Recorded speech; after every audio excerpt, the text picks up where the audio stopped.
dragi ljudi, mislim meni još uvijek jutro, vama će biti dan kad ćete ovo gledat. Evo me na putu za Zadar. By the way, želim vam svima sretan Božić sa malim zakašnjenjem pošto gledate ovo u petak. I naravno ugodne blagdane i nadolazeću novu godinu, ali to ću vam još jednom čestitati prije nego što nova godina dođe. Htjela sam zapravo reći da sam odlučila prije nove godine, odnosno za blagdane, iznenaditi babu, pošto ju nisam vidjela od proljeća.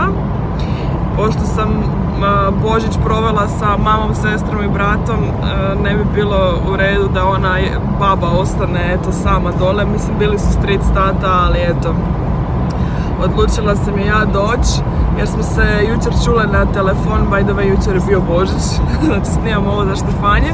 Jučer smo se čule i koliko je bila sretna što se čujemo, toliko je bila tužna što nisam dole. Tako da odmah sam sutra ujutro, dan nakon Božića, evo za Štefanje sjela i idem k njoj. Zapravo se jako veselim što idem doma i što ću je vidjeti, što ću biti u svom Zadru koji mi užasno fali. Tako da to su neke sitnice koje sam odlučila raditi ne samo sad nego i na ovoj godini, više pažnje pridodati sebi bitnim ljudima, ovoj maloj šačici što je oko mene i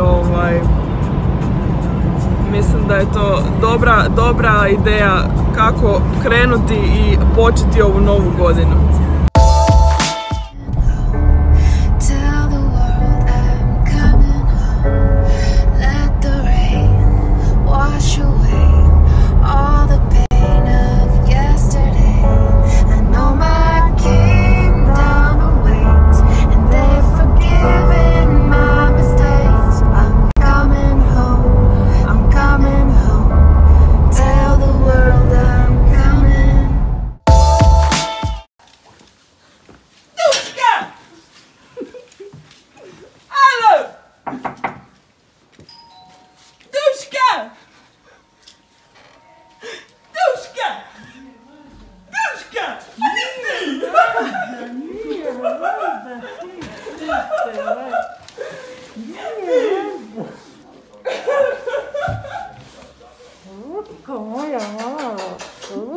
Moja, a s kim si došla? Pa Marčela!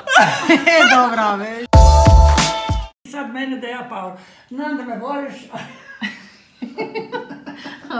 ali kad je bila mala, ona me češljala tamo, ja bi legla, ona bi legla pored mene.